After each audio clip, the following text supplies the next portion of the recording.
નમસ્તે વિદ્યાર્થી મિત્રો, તમે 1.1ના દાખલા અને બીજી જે આપણે થિયરી ચાલી હતી એ સારી રીતે કમ્પ્લીટ કરીએ છે. બરાબર. શું ભણ્યા હતા આપણે ઝડપથી એકવાર રિવાઇઝ કરી લઈએ. એક તો ગણની વ્યાખ્યા ભણ્યા હતા. ગણ કોને કહેવાય? ગણની વ્યાખ્યા શું હતી કે સુવ્યાખ્યાયિત વસ્તુઓનો સમૂહ હોય એને ગણ કહેવાય.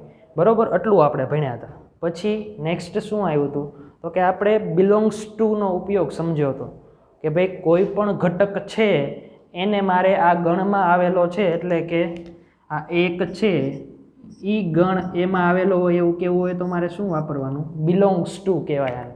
બરાબર, આનો ઉપયોગ આપણે સમજ્યા હતા. અને પછી તો કે કોઈ પણ ગણને બે રીતે લખી શકાય, એક યાદીની રીતે અને બીજું ગુણધર્મની રીતે. એમાંથી આપણે યાદીની રીત સમજ્યા હતા. એમાં મેં 3 પોઈન્ટ તમને ઇમ્પોર્ટન્ટ લખાવ્યા હતા.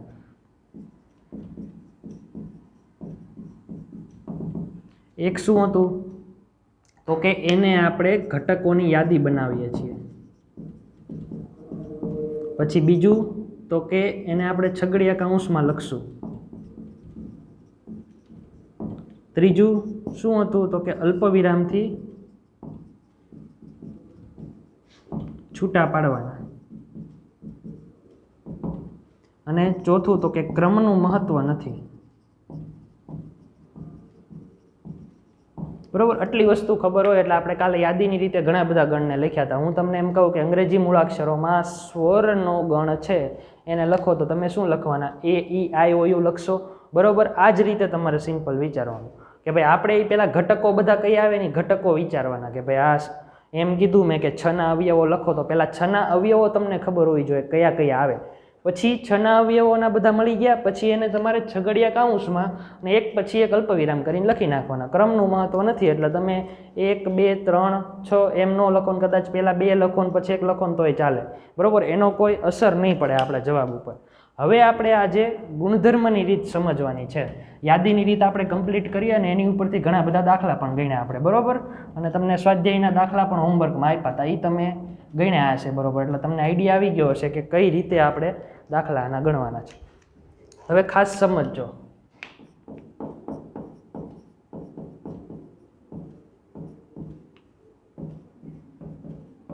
ગુણધર્મની રીતે. હવે જો ગુણધર્મની રીતે ક્યારે પણ આપણે ગણને લખવું હોય તો એક જ પોઈન્ટ યાદ રાખવાનો કે બધા જ ઘટકોને સામાન્ય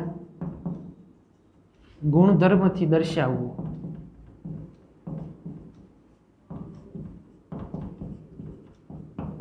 આનો મતલબ શું થાય કે જો કોઈ પણ ગણના ઘટકો હોય તો એ તમને ખબર પડી જાય. ધારો કે હું 5 એવા વિદ્યાર્થીઓ લખું તમારા ક્લાસના હોય, બરોબર, તો એ તમને શું 5 વિદ્યાર્થીઓ જોઈને ખબર તો પડી જ જવાની ને કે ભાઈ આ 5 વિદ્યાર્થીઓ મારા ક્લાસના છે. તો એ બધાનો સમાન ગુણધર્મ શું થયો તો કે તમારા ક્લાસમાં છે એ એનો સમાન ગુણધર્મ થયો.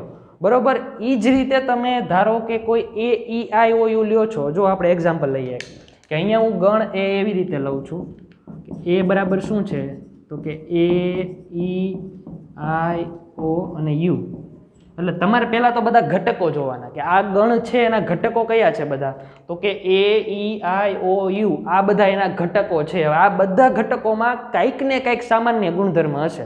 હવે જો AEIOU જોઈને તમને ખબર પડે કે અંગ્રેજી મૂળાક્ષરો છે ને એના સ્વર છે બધા.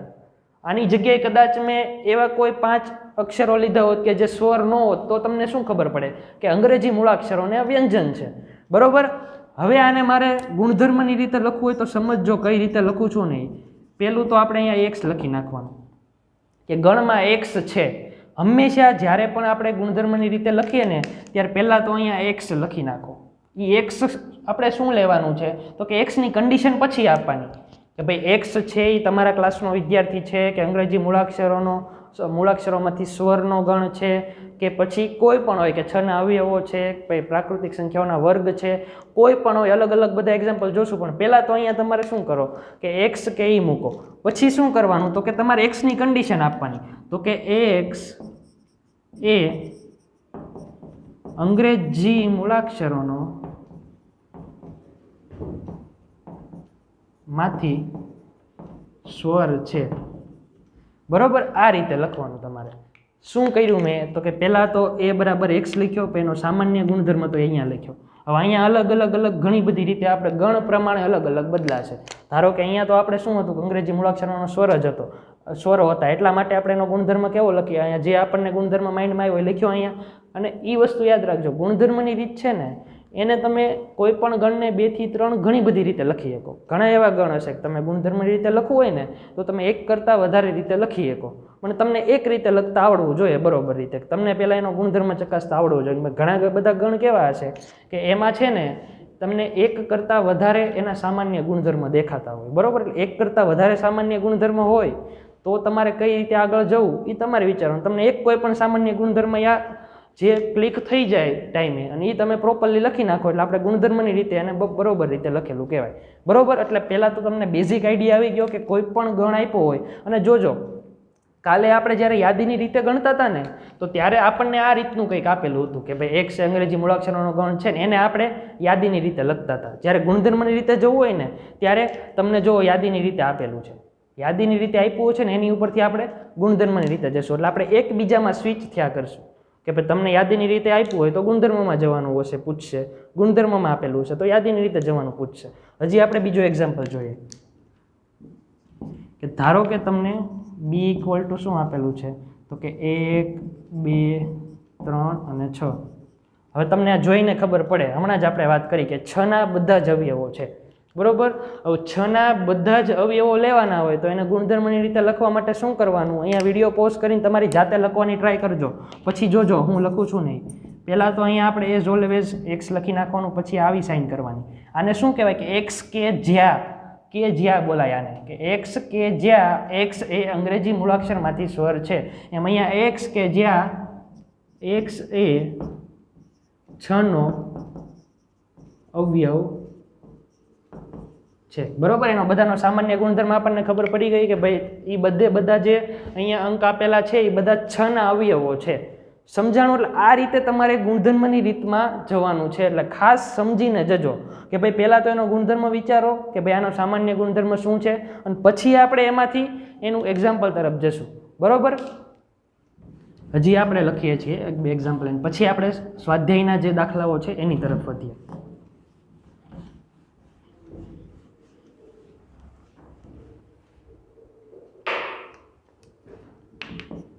ધારો કે તમને a બરાબર p l a અને y આપેલું છે, બરોબર.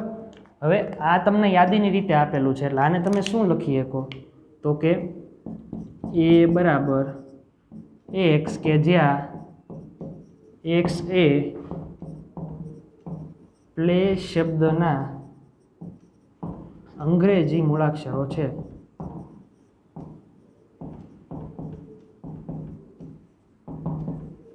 બરોબર. કેમ કે જો આ પ્લે શબ્દ લખો ને તમે એના આ અંગ્રેજી મૂળાક્ષરો આપણે લખ્યા છે. ઘણા બધા શબ્દ એવા હશે કે એના તમને બધા અંકોને જોડો ને, કેમ કે આપણને ખબર છે કે આપણે જે પણ અંગ્રેજી મૂળાક્ષર હશે એ રિપીટ થતું હશે, એ રિપીટ અહીંયા નથી કરવાના. એટલે એના લીધે શું થશે કે અહીંયા ઘણીવાર જે ચારેય અક્ષર આપ્યા હોય ને એનાથી એક કરતાં વધારે શબ્દો બની શકે એમ હોય. તો એનો મતલબ એવો નથી કે તમારે ભાઈ અહીંયા પ્લે છે તો પ્લે જ બનાવવું. અહીંયા એવા મૂળાક્ષરો અલગ અલગ હોય કે જેનાથી 2 શબ્દો બનતા હોય તો એ બેમાંથી કોઈ પણ એક લખો તો એ સાચું પડે.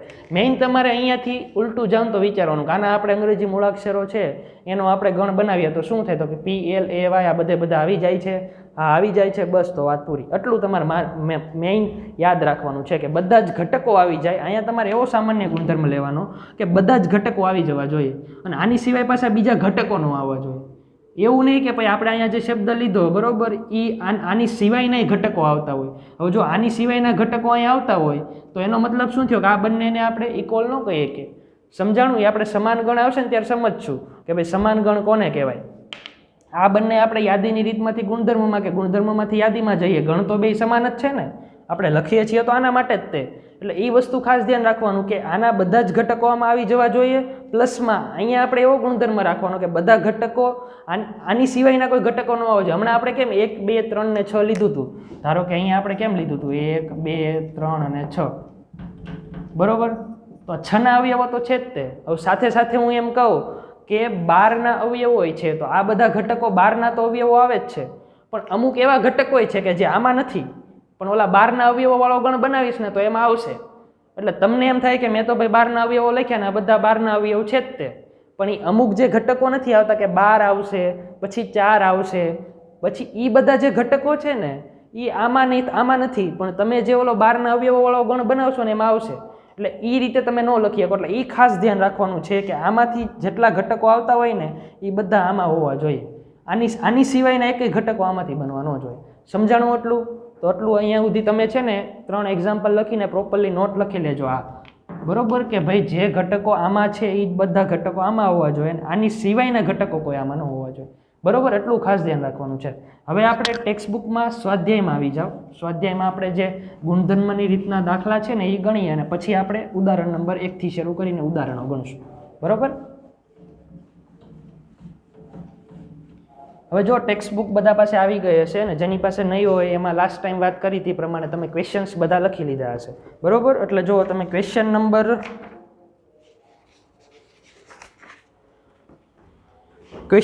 4 માં આવી જાઓ. જોજો એ બધામાં આપણે બરોબર રીતે સમજીને ગુણધર્મની રીતે લખવાના છે. એટલે ખાસ ધ્યાન રાખજો કઈ રીતે હું લખું છું નહીં, કેમ કે યાદીની રીત તો ઇઝી છે, કેમ કે આપણે બધા ઘટકો મેળવવા અઘરા છે, પણ ઇઝી છે. પણ ઘટકો ઉપરથી જ્યારે તમે ગુણધર્મમાં જતા હશો ને ત્યારે થોડુંક તમારે વિચારવું પડશે. બરોબર, એટલે ખાસ સમજીને જજો. એમાં જો પહેલો દાખલો શું છે તો કે આપણે એ બધાને નામ આપતા જશું. બરોબર, એટલે એ બરાબર 3, 6, 9 અને 12. તો અહીંયાથી તમને શું વિચાર આવે? પહેલાં તો કે ભાઈ જો આ બધા ઘટકો છે, અહીંયા 3 છે, અહીંયા 6 છે, 9 છે અને 12 છે. એટલે તમને એ વિચાર આવે કે 3 × 2 6 થાય, 3 × 3 9 થાય, 3 × 4 12 થાય. એટલે કે 3નો ઘડિયો ચાલે છે. હવે 3નો ઘડિયો ચાલે છે એ બરોબર છે, પણ એને ગુણધર્મોમાં લખવા માટે પાછું વિચારવું પડશે ને, કેમ કે જો અહીંયા પાછું 12 જ છે. એટલે આપણે 3n લખી નાખીએ તો શું થાય તો કે એ તો ચાલ્યા જ કરશે. એટલે આપણે 2 કન્ડિશન આપવી પડશે. ખાસ સમજીને જોજો હું કેમ લખું છું ને. એક દાખલો સમજી લેજો એટલે આની પછીના સ્વાધ્યાયના એકેય દાખલા તમારે મને નહીં પૂછવા પડે. પહેલાં તો અહીંયા x લખી નાખો કે ભાઈ એ કે જ્યાં x શું છે તો કે x બરાબર 3n છે. હવે n બિલોંગ્સ ટુ n અને પહેલાં તો n બિલોંગ્સ ટુ n છે. n એટલે તો કે પ્રાકૃતિક સંખ્યાઓ. પ્રાકૃતિક સંખ્યા ક્યાંથી શરૂ થાય? 1 થી. એટલે હું અહીંયા 3n માં 1 લઈશ તો શું આવશે તો કે x બરાબર 3 આવશે. આવી ગયું. પછી 3n માં હું x બરાબર 2 લઈશ એટલે કે n બરાબર 2 લઈશ તો શું આવશે તો કે 3 × 2 6 આવી ગયું.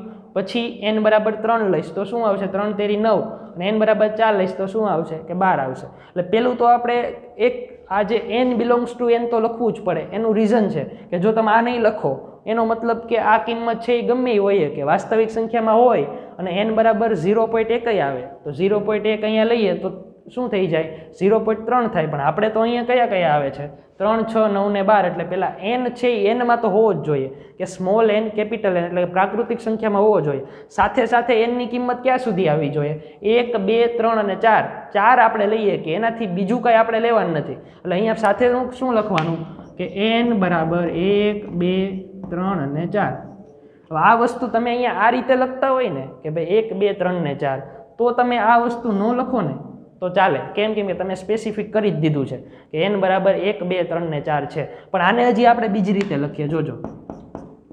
અને જનરલી આપણે એ જ રીતે લખશું કેમ કે અહીંયા તો આપણને 4 સુધી જ આવ્યા. ઘણા દાખલામાં તો આવી 7, 7, 8, 8 સંખ્યા સુધી જવાનું થાય. તો કે આપણે બધા તો આ રીતે લખશું નહીં કે n બરાબર 1 થી 8 સુધી. એટલે ત્યારે શું લખવાનું છે ને આ રીતે સમજો કે x કે જ્યાં x બરાબર 3n, n belongs to n અને 1 less than equal to n less than equal to 4. આપણે આ રીતે લખવાનું જનરલી. એને આનો મતલબ શું થયો કે 1 થી મોટી અને 4 થી નાની અને 1 અને 4 બંને આવી જવા જોઈએ. હવે હું આ લખું છું ને તો 1, 2, 3 ને 4 જ જવાબ આવશે. પણ ક્યારે જે અહીંયા n બિલોંગ્સ ટુ n લઉં તો અહીંયા n બિલોંગ્સ ટુ જો મેં r લીધેલું હોય તો અહીંયા તમે જેટલા લખવા હોય ને એટલી સંખ્યા લખી શકો. 1.1, 1.2, 1.3 બધું આમાં જ આવે. પણ અહીંયા આપણે n બિલોંગ્સ ટુ n ની કન્ડિશન આપી દીધી છે એટલા માટે અહીંયા 1, 2, 3 ને 4 જ આવશે. એટલે હવે પછીના દાખલા ગણશું ત્યારે આપણે આ રીતે જનરલી લખવાની ટ્રાય નહીં કરીએ. કેમ કે એમાં શું થશે કે 1, 2, 3, 4, 5 અમુકમાં 6 હોય, અમુકમાં તો અનંત સુધી ચાલ્યા કરે. તો શું કરવાનું? તો એ બધા કેસમાં આપણે આવા અંતરાલ બનાવીને આગળ ચાલશું. સમજાણું? એટલે આ ફર્સ્ટ છે એ તમે આ 2 રીતે ગમે એ રીતે લખી શકો. મેં કીધું ને કે તમે અલગ અલગ ઘણી બધી રીતે દાખલા ગણી શકો. એટલે એ તમારે ખાસ વિચારવાનું કઈ રીતે મારે દાખલો ગણવો. હવે આપણે બીજો દાખલો જોઈએ. એમાં બીજો શું છે તો કે 2 4 6 સોરી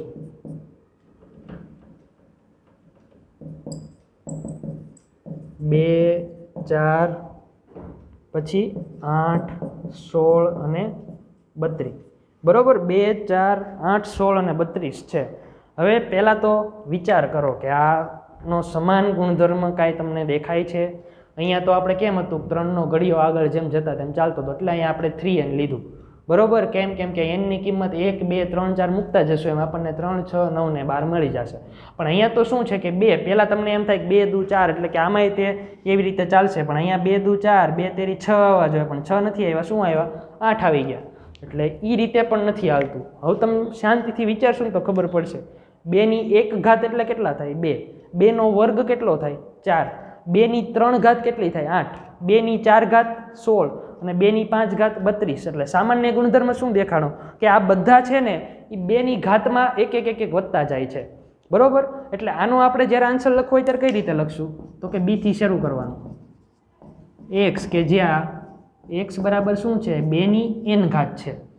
જનરલી n માં જ આપણે વાત કરવાની, કેમ કે અહીંયા અલગ અલગ ઘટકો છે. પછી n ને બતાવવાનું કે n શું છે તો કે n બિલોંગ્સ ટુ n અને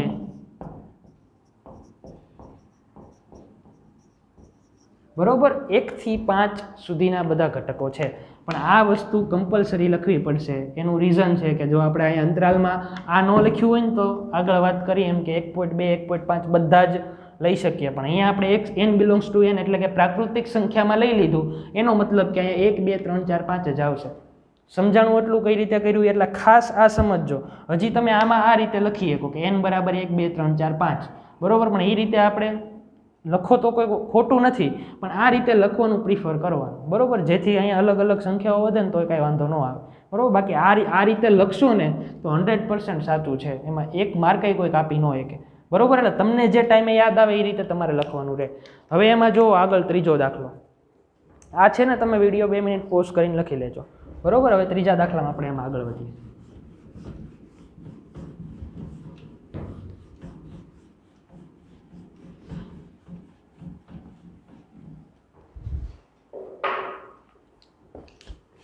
હવે જો આનો ત્રીજો દાખલો છે ને એ મારે કરાવવો નહીં પડે બરોબર, કેમ કે તમને એમનામાં જ આવડી જશે. હમણાં આપણે આગળ દાખલો ગણ્યો એટલે એ જ રીતે. આમાં શું છે 5 25 125 625. હવે જુઓ આપણે આગળ હમણાં કેમ દાખલો ગણ્યો કે 2ની 1 ઘાત હતી, 2ની 2 ઘાત, 2ની 3 ઘાત એવી રીતે હતું. એમ અહીંયા શું છે તો કે 5ની 1 ઘાત, 5ની 2 ઘાત, 5ની 3 ઘાત અને 5ની 4 ઘાત બરોબર. 5નો વર્ગ 25, 5નો ઘન 125 અને 5ની 4 ઘાત 625 થશે. એટલે આગળના દાખલાની જેમ જ અહીંયા આપણને સીધું ખબર પડીએ કે નામ તમે કોઈ પણ આપી શકો બરોબર. હવે n બિલોંગ્સ ટુ n અને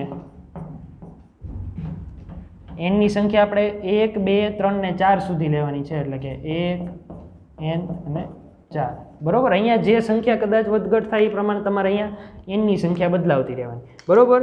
હવે જો એનો પછીનો દાખલો જુઓ.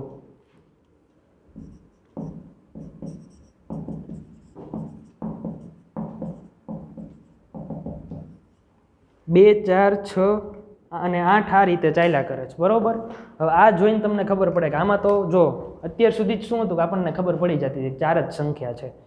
એના આગળના દાખલામાં તો 5 હતી કે આપણને ખબર હતી કે આમાં પદ કેટલા છે તો કે 4 પદ છે કે 3 પદ છે કે 5 પદ છે. પણ અહીંયા કેવું છે કે અહીંયા આપણને ખબર જ નથી ક્યાં સુધી ચાલવાનું, અનંત સુધી ચાલ્યા જ કરે છે. તો શું કરવાનું એ સમજો ખાસ. અહીંયા પહેલાં તો તમને ગુણધર્મ પહેલાં સામાન્ય ગોતો. સામાન્ય ગુણધર્મ તમને શું દેખાય છે તો કે 2 4 6 8 એટલે કે 2n લઈને ચાલો તોય ચાલે. એક રીત તો એવી છે કે x બરાબર 2n લઈ લેવાનું. x બરાબર 2n એટલે હું અહીંયા ઇક્વેશન બનાવશો ને એની માટેની વાત કરું. અને n બિલોંગ્સ ટુ n લઈ લો કે n છે એ પ્રાકૃતિક સંખ્યામાં છે, એક ઈ કરી શકો બરોબર. બીજું તમે શું લખી શકો તો કે યુગ્મ પ્રાકૃતિક સંખ્યા છે બધી. જો પ્રાકૃતિક સંખ્યા ક્યાંથી 1 થી શરૂ થશે. હું યુગ્મ પ્રાકૃતિક સંખ્યા કહું એટલે યુગ્મ એટલે બધી બેકી સંખ્યાઓ લેવાની. 2 4 6 8 એ બધી આવે. આ બધી કેવી છે તો કે યુગ્મ પ્રાકૃતિક સંખ્યાઓ છે. યુગ્મ પૂર્ણાંક સંખ્યાઓ નથી લખવાનું. પૂર્ણાંક સંખ્યાઓમાં -2 ને એ બધું આવશે. આપણે યુગ્મ પ્રાકૃતિક સંખ્યા કીધું એટલે તમારે 2 4 6 બધું આવી જાય. એટલે આને તમે બે રીતે લખી શકો, તો બંને રીતે આપણે લખશું. b બરાબર 1 તો x એ યુગ્મ પ્રાકૃતિક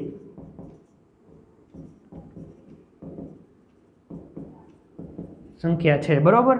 હવે બીજી રીતે આપણે લખીએ કે ભાઈ આપણે આ રીતે x બરાબર કંઈક ઇક્વેશન બનાવીએ તો અહીંયા શું થાય તો કે x બરાબર 2n, બરોબર, અને n બિલોંગ્સ ટુ n, આટલું જ લખવાનું રહે, કેમ કે n ની બધી જ સંખ્યાઓ આપણે લઈ લેવાની છે, કેમ કે 1 લેશું તો 2, 2 લેશું તો 4, 3 6, 8 એવી રીતે ચાલ્યા જ કરશે. એટલે તમે આ બંનેમાંથી કોઈ પણ રીતે લખી શકો. હવે ધારો કે અહીંયા 1 3 5 7 એ બધું આપેલું છે, તો તમે શું લેશો? અહીંયા તો તમે સિમ્પલ લઈ લે x છે અયુગ્મ પ્રાકૃતિક સંખ્યા છે, પણ અહીંયા શું લેશો? હવે જો અહીંયા n બરાબર 1 લઈશ તો 2 આવશે, પણ મારે શું જોતું છે? 1 જોતું છે. તો હું જનરલી કઈ રીતે લખીશ? અહીંયા હું એનું લખું છું, સમજજો. આ નોટ કરીને લખી લેજો કે અયુગ્મ માટે. તો એમાં તમારે એ બરાબર શું કરવાનું કે ax કે જ્યાં x બરાબર 2n - 1 અને n બિલોંગ્સ ટુ n, આ રીતે સમજવાનું છે. હવે 2n - 1 કેમ કર્યું? તો કે x બરાબર અહીં n બરાબર 1 લ્યો તો 2 અને 2 - 1 એટલે 1 થઈ જશે. આપણે 1 3 5 એ બધું જોતું. n બરાબર 2 લ્યો તો 2 દુ 4 -1 એટલે 3 થઈ ગયું. એ રીતે તમારે આગળ વધવાનું છે જનરલી. એટલે સમજાણું યુગ્મ છે અને અયુગ્મ છે ત્યારે કઈ રીતે લખવું એ ક્લિયર. હવે છેલ્લો દાખલો આમાં જુઓ, 5મો. એમાં શું છે તો કે 1 4 9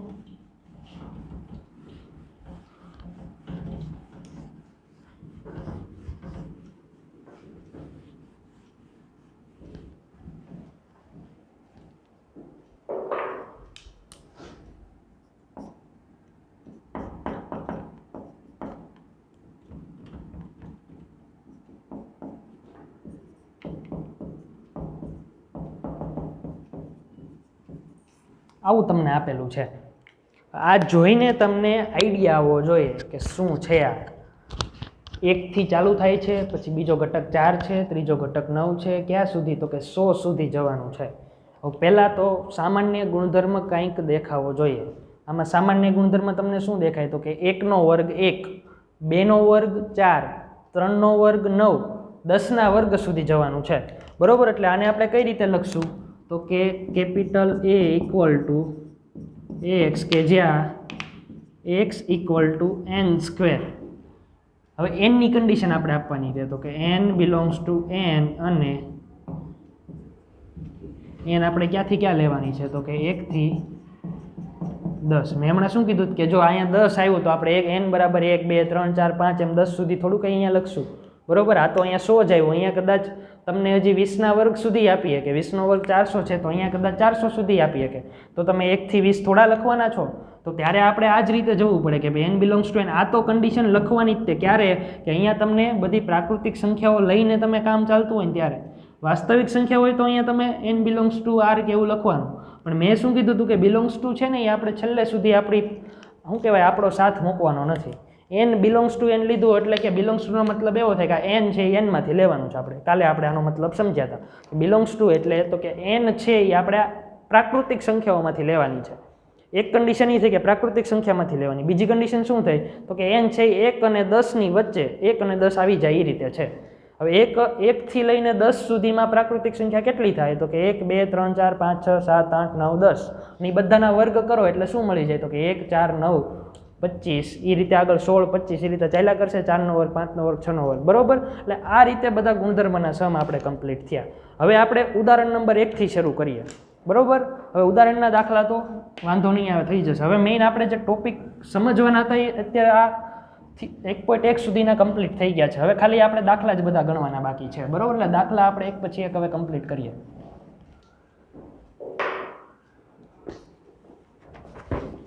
હવે જો પેજ નંબર 4 ઉપર આવી જાય. ઉદાહરણ નંબર 1 શું કહે છે તો કે સમીકરણ. હવે આપણને દાખલાની વેરાયટી જોવાની છે, કઈ કઈ રીતે પૂછાય કે, બરોબર. આપણે સ્વાધ્યાયના ઘણા બધા દાખલા ગણ્યા પ્લસમાં. હવે આપણે ઉદાહરણના દાખલા ગણશું એટલે આપણને દાખલાની વેરાયટી ખબર પડે. એમાં શું કીધું તો કે સમીકરણ x² + x - 2 બરાબર 0, બરોબર. આવું આપેલું છે અને આના આપણે ઉકેલ ગણને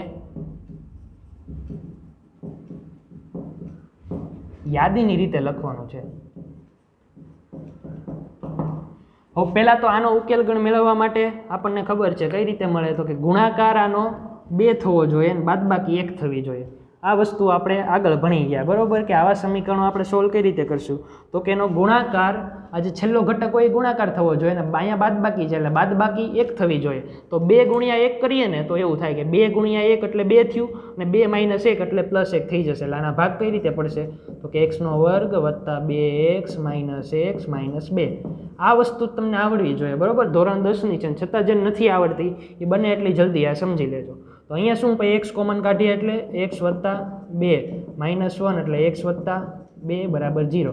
અત્યારે તો આ બધા સ્ટેપ કરું છું એક ટાઈમે તો અહીંયાથી સીધા આપણે આ સ્ટેપે જ પોગશું કે x + 2 x - 1 = 0. હું નહીં તમે પણ પોગી શકશો કેમ કે પ્રેક્ટિસ વારંવાર આવશે ને એટલે આ તમે આરામથી કરી શકો. તો x બરાબર શું મળ્યું તમને -2 અથવા x બરાબર 1 બરાબર. આને યાદીની રીતે લખવું હોય તો કેપિટલ A કરીને -2 અને 1 બરાબર. આ આપણો આન્સર આપણે યાદીની રીતે લખી નાખ્યું બરાબર.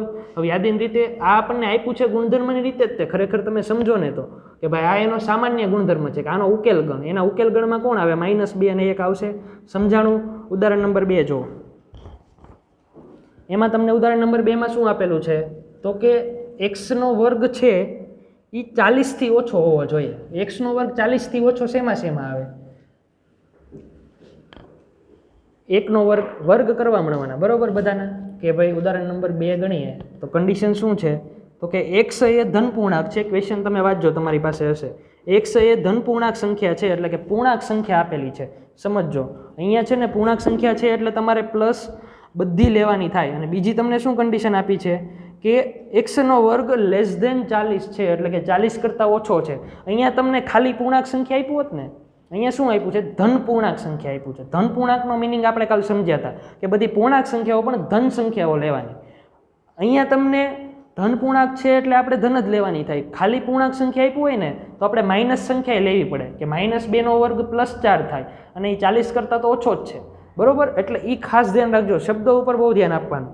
હવે તમને એમ કીધું છે કે x² 40 કરતાં ઓછો થતો હોય એ બધા ઘટકોની યાદી બનાવો. તો એ ઘટકો બધા અહીંયા હું બનાવું જોજો.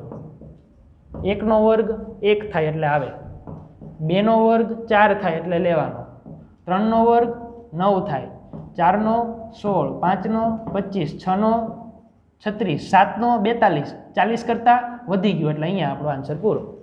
અહીંયા કોઈએ ભૂલે ચૂકે 1, 4, 9 એવું બધું નથી લખવાનું. કેમ કે અહીંયા તમને ચોખ્ખું જુઓ તમે દાખલો વાંચો ને આગળ શરૂઆત ક્યાંથી થાય છે કે x એ ધન પૂર્ણાંક છે અને x નો વર્ગ 40 કરતાં ઓછો.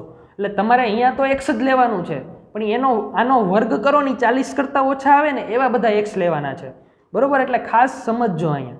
હવે જો એની પછીનો તમને ઉદાહરણ નંબર 3 એમાં તમને 1, 4, 9, 16, 25 હમણાં આપણે દાખલો ગણ્યો ને એ જ ટાઈપનો છે પણ આપણે જે દાખલો ગણ્યો તો એમાં તમને 100 સુધી જ કીધું હતું બરોબર. ઉદાહરણ નંબર 3 છે ને એ અને હમણાં આપણે છેલ્લે ઓલો વર્ગવાળો દાખલો ગણ્યો ને એ બંને સરખા છે. આમાં તમને 1, 4, 9, 16, 25 ચાલ્યા જ કરે છે અનંત સુધી. અને આપણે ઓલો દાખલો ગણ્યો એમાં શું હતું તો કે 1, 4, 9, 16 અને 100 સુધી જ હતું. એટલે 100 સુધી જોઈએ ત્યારે આપણે છેલ્લી કન્ડિશન મૂકવી પડે કે n ની કિંમત 1 થી લઈને 10 સુધીની છે.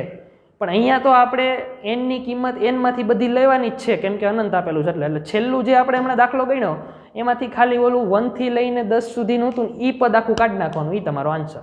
ખાલી તમારે શું લખવાનું રહે આમાં તો કે જો ax કે જ્યાં x = n² અને n બિલોંગ્સ ટુ આ તમારો ફાઇનલ આન્સર બરોબર. બીજું કાંઈ કરવાનું નહીં. અથવા તો તમે પ્રાકૃતિક સંખ્યાઓનો વર્ગ લખો ને તોય ચાલે. અહીંયા તમારે એવું જ લખી શકો પ્રાકૃતિક સંખ્યાનો વર્ગ કેમ કે પ્રાકૃતિક સંખ્યા બધી જ લેવાની છે. એટલે આ ન કરો ને ખાલી x એ પ્રાકૃતિક સંખ્યાઓનો વર્ગ છે એવું લખો તોય ચાલે. એક કરતાં વધારે રીતે લખી શકો તમને જે બરોબર લાગે એ રીતે તમારે લખવાનું. પણ એનો ગુણધર્મ આપણે ખાસ શું યાદ રાખવાનું કે એના ઘટકો બંનેમાં સરખા હોવા જોઈએ. વધારે ઘટકો એક પણમાં એકબીજા કરતાં ન હોવા જોઈએ. ઉદાહરણ નંબર 4 એમાં શું આપેલું છે તમને ગણ આપેલો છે ને એને આપણે ગુણધર્મની રીતે લખવાનું છે. આ સમજજો બરોબર રીતે.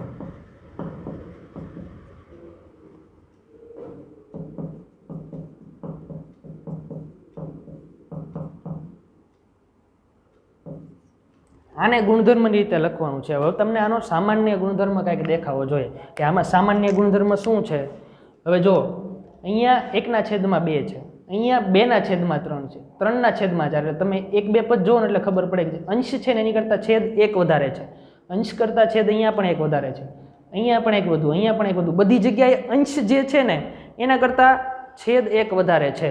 અંશ ક્યાંથી શરૂ થાય? 1 થી શરૂ થાય છે. તો પહેલાં અહીંયા ઉપર 1, 1/1 + 1 એટલે 2, ઉપર 2, એના છેદમાં 2 + 1 એટલે 3. એટલે આને આપણે લખવું હોય તો કઈ રીતે લખાય? તો કે a = x, કે જ્યાં x = અહીંયા ઉપર n છેદમાં n + 1. આ સમજાવવું જોઈએ. અહીંયા આપણે જનરલી n માં જ લખીએ છીએ. કેમ? કેમ કે n ની કિંમત આપણે પછી ડિફાઇન કરશું ક્યાં ક્યાં છે. આપણે આને જનરલ લખવા માટે પહેલાં n ના ફોર્મમાં જ લખવાનું. તો ઉપર n છે, નીચે n + 1 છે. n = 1 લ્યો તો 1/1 + 1 2 મળી ગયું. n = 2 લ્યો તો 2/2 + 1 3 મળી જાય. 3 લ્યો તો 3 + 1 4 મળી જાય. આ રીતે ચાલ્યા જ કરે. હવે તમારે કન્ડિશન આપવાની કે n બિલોંગ્સ ટુ n, અને બીજું શું છે તો કે n ક્યાંથી ક્યાં છે? તો 1 થી લઈને 6 સુધી છે. બરોબર, આ તમારો આન્સર. હજી સમજી લો એકવાર કે અહીંયા અંશ કરતા છેદ 1 1 વધતો જાય છે. બરોબર, અને n ની કિંમત ક્યાંથી? 1 થી લઈને 6 સુધી છે. એટલે પહેલાં તો આપણે x, કે જ્યાં x = n/n + 1 લખ્યું, પછી n બિલોંગ્સ ટુ n છે, એટલે કે n ની કિંમત n માંથી આપણે લેવાની છે, અને સાથે સાથે 1 થી લઈને 6 સુધી લેવાની. બરોબર, એટલે આ વસ્તુ સમજાઈ ગઈ હવે ક્લિયરલી. બરોબર, લખી લેજો. હવે જો ઉદાહરણ નંબર 5, ઉદાહરણ નંબર 5માં તમને જોડકા આપેલા છે, અને જોડકા ઉપરથી તમને એક બાજુ યાદીની રીતે છે અને બીજી બાજુ ગુણધર્મની રીતે છે. એટલે તમારે જે યાદીની રીતે અને ગુણધર્મની રીતે જે એકબીજા સાથે સંબંધ ધરાવે છે એ તમારે લેવાના છે. જો પહેલું તમે ક્વેશ્ચન ખુલ્લો રાખજો. પહેલી બાજુ તમે જોશો ને તો PRINCAL છે, અને એમાં તમે જોડકામાં જોશો ને તો ABCD વાળા એટલે કે અંગ્રેજી મૂળાક્ષરો વાળો એક જ તે તમને ક્વેશ્ચન છે. તો આ સાઈડ તમે એની બીજી બાજુ જોવા તો એમાં તમને ગુણધર્મ રીતે દેખાશે કે x એ પ્રિન્સિપાલ શબ્દનો મૂળાક્ષર છે. બરોબર, પ્રિન્સિપાલ શબ્દના મૂળાક્ષરનો તમે ગણ બનાવો ને તો એ જે તમને એક આપેલું છે ને એ તમને મળી જાય. એટલે પહેલામાં શું આન્સર આવશે? જે ચોથો છે એ આવશે. એટલે એકની સાથે 4 તમારે જોડવાનું. પછી એની બીજો શું છે તો કે ગણની અંદર 0 આપેલું છે. હવે ગણની અંદર 0 આપેલું છે તો એની માટે તમે વિચારો તો પહેલો ઓપ્શન શું છે તો કે x એ ધન પૂર્ણાંક છે ને 18નો ભાજક છે. 18નો ભાજક છે એટલે એમાં તો 0 ને એ ન આવે. બરોબર, 1 ને 2 ની બધા ઘણા આવ્યા એટલે એ ઓપ્શન ખોટો. પછી x એ પૂર્ણાંક છે ને x² - 9 = 0 એટલે x² = 9 થઈ જાય. x² 9 થાય એટલે 3 અને -3 બંને આવી જાય એટલે એ ન ચાલે. એની નીચે જાઓ, એમાં શું છે તો x એ પૂર્ણાંક છે અને x + 1 = 1.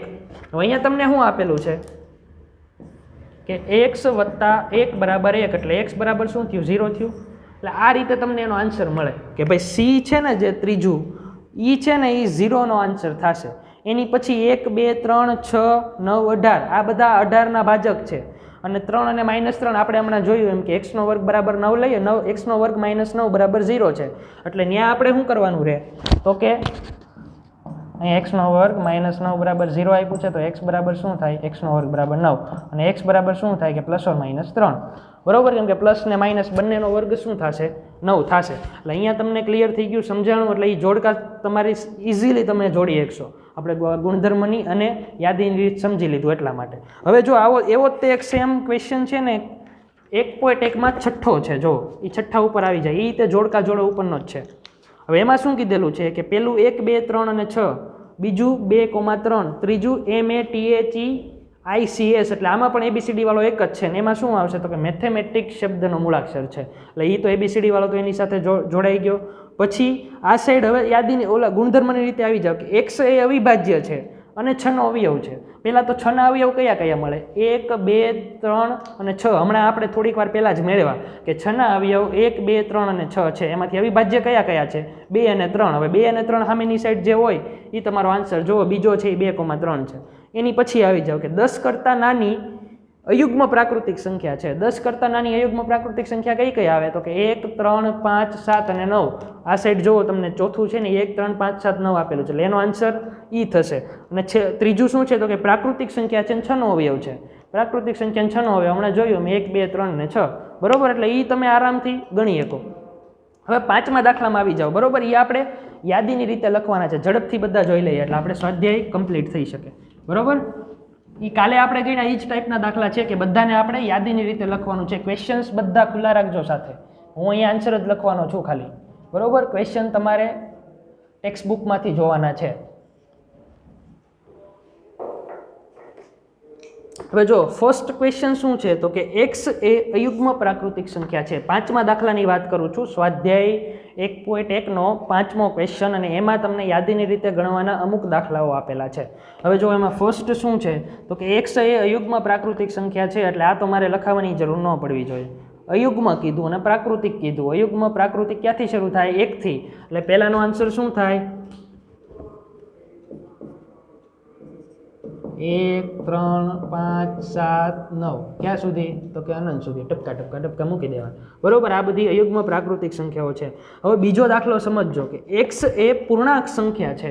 પૂર્ણાંક સંખ્યા હોય એટલે તમારે પહેલાં તો જો મેં ફર્સ્ટ લેક્ચરમાં શું કામ પ્રાકૃતિક સંખ્યા, પૂર્ણાંક સંખ્યા, સમય સંખ્યા, વાસ્તવિક સંખ્યા શા માટે કરાવ્યું કે જેથી એનો યુઝ આવે ને ત્યારે આપણને ડાયરેક્ટ ક્લિયર થાય. તમે જોયું હશે કે અડધા દાખલામાં બધે આપણે પ્રાકૃતિક સંખ્યા અને પૂર્ણાંક સંખ્યા એવા શબ્દો આવે છે. એટલે એ વસ્તુ તો તમારે છે ને ભૂલાવી જ ન જોઈએ કે પૂર્ણાંક સંખ્યા કોને કહેવાય, પ્રાકૃતિક સંખ્યા કોને કહેવાય, બરોબર. એ તો સાવ બેઝિક છે. એટલે હવે તમને અહીંયા શું કીધું કે એક્સ એ પૂર્ણાંક સંખ્યા છે અને -1/2 થી 9/2 સુધી છે. હવે બીજામાં તમને જોવાનું, જો અહીંયા હું છે ને રફ વર્કમાં કરું છું કે શું છે -1/2 એક્સ અને 9/2. હવે આ છે -0.5 થાય 1/2 એટલે અહીંયા એક્સ, અને આ શું થાય તો કે 4.5. તમે ચોખ્ખું ખબર પડે કે ભાઈ 9 છે એટલે 8/2 હોય તો 4 થાય, ને 9 છે એટલે 4.5. હવે આની વચ્ચેની પૂર્ણાંક સંખ્યાઓ મારે લેવાની છે. પૂર્ણાંક સંખ્યાઓ લેવી હોય તો હું કઈ લઈ શકું તો કે 0 થી લેવાની હોય. કે -1 છે ને એ ડાબી સાઈડ આવશે, એ નથી લેવાની. આપણે માઇનસ પોઈન્ટથી જમણી સાઈડ જઈએ ને, જો સંખ્યા રેખા દોરવાની ન સમજાય તો અહીંયા શું છે 0, અહીંયા -0.5, અહીંયા 1 2 3 4, અહીંયા શું આવશે ક્યાંક 4/5, સોરી 4.5 અહીંયા ક્યાંક આવશે, બરોબર. એટલે 0.5 થી 4.5 ની વચ્ચે કઈ આવે તો કે 4 3 2 1 અને 0, બરોબર. સંખ્યા રેખા ઉપરથી તમે ઇઝીલી કહી શકો 0 1 2 3 અને 4, બરોબર. આ એનો આન્સર. હવે નેક્સ્ટ દાખલો જુઓ. એમાં તમને શું કીધેલું છે કે એક્સ એ પૂર્ણાંક છે અને એક્સનો વર્ગ <= 4 છે. પૂર્ણાંક સંખ્યા છે અને એનો વર્ગ કેવો છે? 4 કરતાં નાનો છે. આપણે આગળ હમણાં ધન પૂર્ણાંક સંખ્યા હતી દાખલો ગણ્યો ને એમાં, પણ અહીંયા શું છે કે ખાલી પૂર્ણાંક સંખ્યાઓ કીધેલું છે. પૂર્ણાંક સંખ્યા કીધું હોય 4 કે 4 થી ઓછો વર્ગ હોય એટલે -2 થી શરૂ થાય.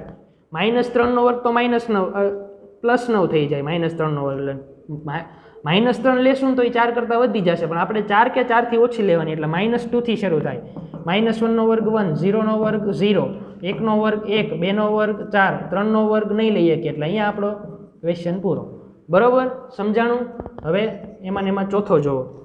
એ તમને શું આપેલું છે કે લોયલ શબ્દના મૂળાક્ષર છે, એટલે એ તો હવે તમને મારે કરાવવો ન પડે કેમ કે એ તમે ઇઝીલી લખી શકો. LOYA, L 2 વખત આવે છે એટલે એ 2 વખત આવે એ તમારે એકવાર કેન્સલ કરવાનું. હવે એક્સ એ વર્ષના 31 દિવસનો ન હોય ને એવો મહિનો છે, એટલે તમારે જાન્યુઆરીથી લઈને ડિસેમ્બર સુધીમાં જે મહિનામાં 31 દિવસ નથી આવતા એ બધા લેવાના. જાન્યુઆરીમાં 31 આવે તો એ નથી લેવાનો, ફેબ્રુઆરીમાં 28 આવશે એટલે ફેબ્રુઆરી લેવાનો, માર્ચમાં 31 આવે એટલે નહીં લેવાનો, પછી એપ્રિલમાં 30 આવે એટલે લેવાનો. એટલે એવા જે 31 નથી આવતા એ બધા મહિના લેવાના છે, એટલે એ તમને બધા મહિનાઓનો જે ગણ બનાવો એ તમને ઇઝીલી 5મો મળી જાય. અને છઠ્ઠો શું છે તો કે અંગ્રેજી મૂળાક્ષરોની ક્રમાનુસાર યાદીમાં કે પહેલાંના વ્યંજન કીધું છે. હવે જો અહીંયા તમને શું કીધું છે કે ABCD છે એમાંથી તમારે શું લેવાનું છે તો કે મૂળાક્ષરો લેવાના છે. ક્યાં સુધીના તો કે કેની પહેલાંના વ્યંજન છે ને એ બધા લેવાના. ચોથો અને 5મો જાતે આપ્યા, બરાબર. છઠ્ઠા દાખલાની વાત કરું છું. છઠ્ઠામાં શું કીધું છે તો કે એ બરાબર કે કેની પહેલાંના વ્યંજન લેવાના છે. કેની પહેલાંના વ્યંજન લેવા હોય તો એ નહીં આવે કેમ કે એ સ્વર છે, B આવશે, C આવશે, D આવશે, E નહીં આવે કેમ કે E પાછો સ્વર થઈ જશે, એટલે પછી F G H, પછી I નહીં આવે, પછી J, બરોબર. અહીંયા તમારું વર્ક પૂરું. આટલા તમારે લેવાના રહે કે B C D E નહીં આવે કેમ કે સ્વર છે, પછી F G H I નહીં આવે કેમ કે સ્વર છે, J અને K ની પહેલાંના લેવાના એટલે K નથી લેવાનો. આ તમારો આન્સર. બરોબર. એટલે આ રીતે કોઈ પણ સમ હવે તમને યાદીની રીતે જવાનું કે યાદીની રીત ઉપરથી ગુણધર્મની રીતે જવાનું કે એ તમને આરામથી આવડી જવું જોઈએ. 1.1 અહીંયા કમ્પ્લીટ થાય છે એટલે 1.1 પહેલાંનું આપણે પહેલાં મેં તમને ઇન્ટ્રોડક્શનમાં વાત કરી એમ કે હવે 1.1 પૂરું થયું એટલે મારે 1.1 સુધીનું કોઈ વર્ક બાકી ન હોવું જોઈએ. એ તમારી જવાબદારી છે કે તમારે 1.1 પહેલાંની ટોટલી થિયરી, ટોટલી ઉદાહરણ અને સ્વાધ્યાય 1.1 આખો કમ્પ્લીટ કરીને રાખવાનું. આ રીતે ચાલશું ને તો જ આપણે બધા ચેપ્ટર સારી રીતે ભણી શકશું. બરોબર. એટલે 1.1 પહેલાંનું બધું જ સાવ કમ્પ્લીટ કરી નાખો. નેક્સ્ટ ટાઈમ આપણે નવી થિયરી સાથે 1.2નો સ્ટાર્ટ કરશું. બરોબર.